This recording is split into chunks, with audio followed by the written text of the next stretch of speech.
प्रिय दर्शकों नमस्कार। हर हर महादेव शंभो, काशी विश्वनाथ गंगे।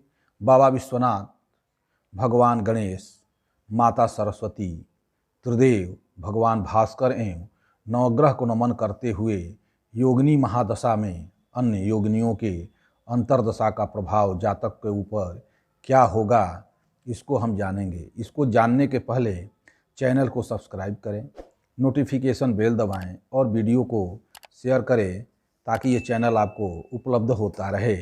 प्रिय दर्शकों, मंगला की महादशा में धर्म, कर्म, ब्राह्मण, देवता, भक्ति की भावना जागृत होती है। अनेक प्रकार के भोग जीवन को प्राप्त होते हैं। यश, मान, सम्मान, धन, राजा से अनेक प्रकार के उपहार, हाथी, घोड़ा प्राप्त होता है। वर्तमान समय में राजतंत्र नहीं है तो सरकार से वाहन आदि प्राप्त होता है। घर में मांगलिक कार्य संपन्न होते हैं।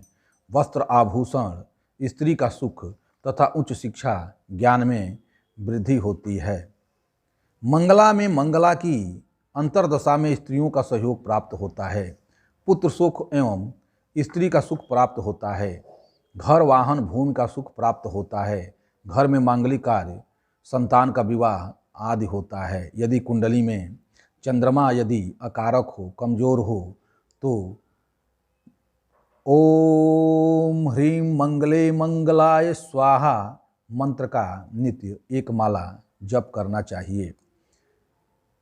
मंगला में पिंगला की अंतर्दशा ठीक नहीं होती है। घर परिवार में विवाद, पैतृक संपत्ति का बंटवारा, मन में उद्वेग तथा अनेक प्रकार के शारीरिक, मानसिक आदि पीड़ा भी होती है।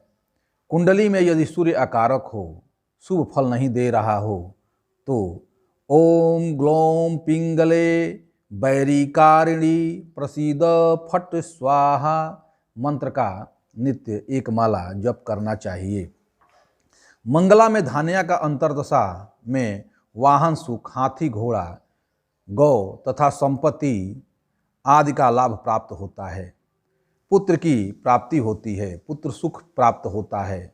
मित्रों का सुख, अनेक प्रकार के भोग विलास प्राप्त होते हैं।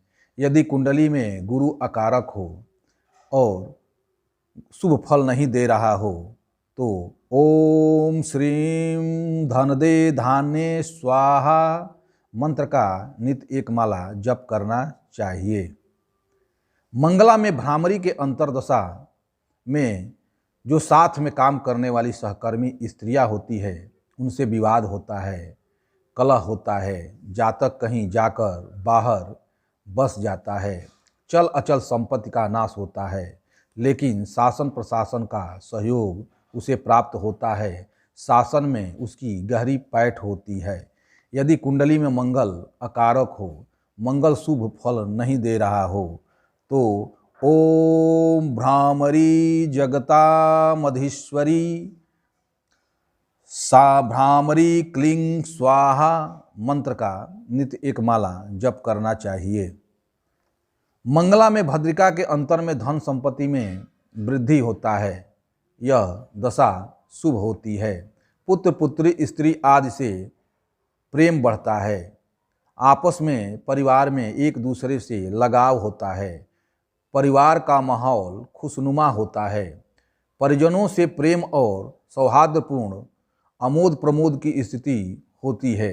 देवताओं की पूजा पाठ भक्ति में मन लगा रहता है। यदि कुंडली में बुध अकारक हो, शुभ फल नहीं दे रहा हो, तो ओम भद्रिके भद्रम देहि अभद्रम नाशय स्वाहा मंत्र का नित्य एक माला जाप करना चाहिए।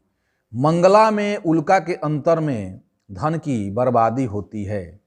ये दशा अशुभ मानी जाती है। कीर्ति अपकीर्ति में बदल जाती है। पुत्र की उद्वेग की स्थिति बनी रहती है। स्त्री को कोई परेशानी हो, शारीरिक मानसिक का सामना करना पड़ता है। मित्र और पशु भी नाना प्रकार के कष्ट में रहते हैं। सरकार से दंडित होने का भय बना रहता है। इनकम टैक्स, सेल टैक्स आदि के छापे भी पड़ सकते हैं।